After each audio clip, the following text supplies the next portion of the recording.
So Yianni, first match, crackdown, low level, single position, whatever it was, chest wrap position. He turns you, exposes you a couple times. This time you kind of turn it on him and take advantage of it. You make that adjustment. Does that show how you jump levels and how high your IQ is in wrestling? Yeah, I just think everyone's a little different. So the chest wrap feels I had been getting in practice were a little different than how Hendo is. So I literally it happened to me, and I'm like, oh, I know what I'm supposed to be doing there. So I'm glad I got that feel because, better now than the World Championships when every point matters, right? Yianni, at the end there in the first round, you pulled out a big win, a big move. Where do you find that ability to just dig so deep and make things happen? A lot of times in practice, we do those up by one, down by one, 15, 30-second goes. But then on top of that, even when I'm wrestling just a regular live go, I put myself in that position like, can I score when I need to? That's a big thing my dad talks to me about. He's not in the room every day, but we're still talking wrestling. Big thing he talks with me about is like, you got to be able to score when you need to. So if you look at, Kyle Dake, Burrows, Taylor, Snyder, those guys are all winning or losing. They need to get a score, they get one. That's the level I need to get to. Yianni, you've been rocking with Mike Gray for a while. What was his advice after your first match to kind of help you be able to tech this guy in the second match? I just needed to relax. I think the atmosphere had me a little riled up. I wanted to go out there and blow the scoreboard open, but you don't do that by blowing it open. It happens methodically. At this level, you're not gonna grab a guy and rip him open. It's you chip down at him till they break, right? So if you look at this match, that's what I wanted to do, match one. But the difference is, in this match, I wasn't like, go tech him. It was like just, big thing like Mike and Frank are saying to me is like, score the next point, score the next point. So it's like, win the position, get the next one, every single time. So that's kind of how I thought about it.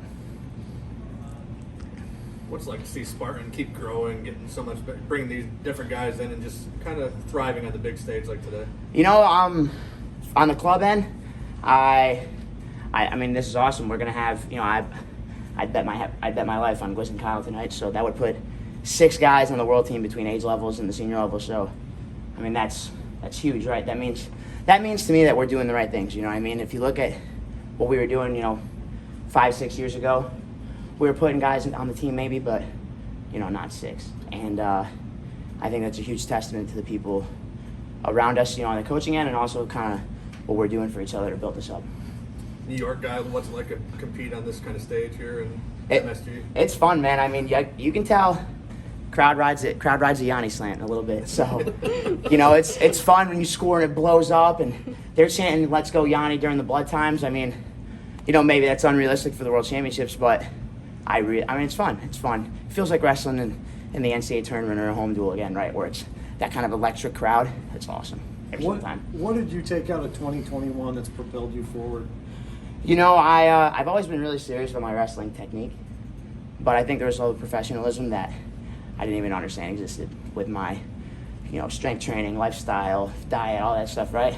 Because I was doing the right things before, eating healthy, not going out, sleeping right, all that kind of stuff. But there was a level that guys are at, that I didn't totally understand. And being around those guys at the Olympic Games, it's not an outlier. I'm the outlier to have hadn't made it that far. So making these changes, I think, are really important for, my long-term development when you look at those guys, what they're doing compared to what I'm doing. What changed? I would spend an hour explaining it all, but it's just, I'm eating better. I'm eating the right way. I'm actually eating more now. I'm lifting in a different way, training the right way with my strength, doing the extra cardio, the extra lifts, the extra wrestling workouts. It's not just mindless training, right? It's very specific, very focused stuff. I can't remember the last time I just came in and rolled around. Everything has a very clear, concise objective, and it's important that I keep doing that and keep seeing growth.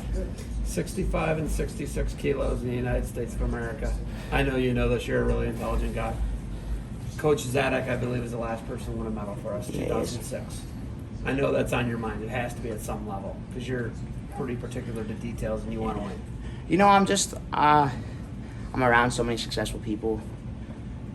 Kyle, multiple-time world champ, Gwiz, multiple-time medalist, And then even just the guys who I've been able to spend time around. You know what I mean? Guys at Penn State, the guys out west, Gable, you know, there's so many people that I've interacted with that are doing or have done the things that I want to do that, you know, I think for a while, people were leaning on the crutch, well, you know, he's young, time's coming. Like, I'm 23 years old, the time is now. You know what I mean? Kyle Snyder wasn't telling himself the time was coming when he won a world title when he was 20 years old. So, you know, time is now for me. Any doubt in your mind that you can't break that drought?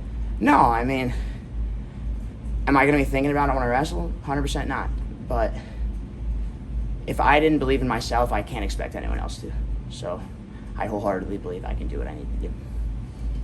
Yianni, how about the difference from when you started as a kid in a small town, rural New York? Now you're in Madison Square Garden. You've been all around the world already, but you know, it's like the mat's the same. There's one guy against you in the circle. You know, I was talking to my dad about this morning, actually. You know, especially him, even more than I do. You know, both of my parents. You know, we get so worked up about this stuff, about my matches, and it's like, it can get heavy, you know what I mean? But if you had told me when I was 5 years old, I'd be wrestling to defend a world team spot when I was 23, I think my parents would have cried because they would have been so happy about it. You know what I mean? So it's important that I have that perspective, you know what I mean? And that's something, you know, I'm thinking about between matches 1 and 2 is it's like, dude, don't freak out. You know, this is what I've wanted for so long. I wanted this fight. I wanted to be in this situation, you know what I mean? So I can't be appreciative enough of how everything's been. Yianni, these shoes look sort of retro. What is the story behind those? So basically, we're working on a shoe with Spartan. We're 2 shoes, actually. There's a shoe for Kyle and a shoe for me. They're top secret. I can't tell you anything about them. These shoes are really popular overseas, and the guys at Spartan have been experimenting with, you know, what they might look like, what they might feel like. I'm not trying to give anything away. These aren't them. But these shoes may have inspired what you might see to be, you know, a shoe for me or Kyle down the line. So keep an eye out. A couple months, they're almost done. Just didn't want to wear them until they're 100% ready. So thank you. Congrats, man. Thank you, guys.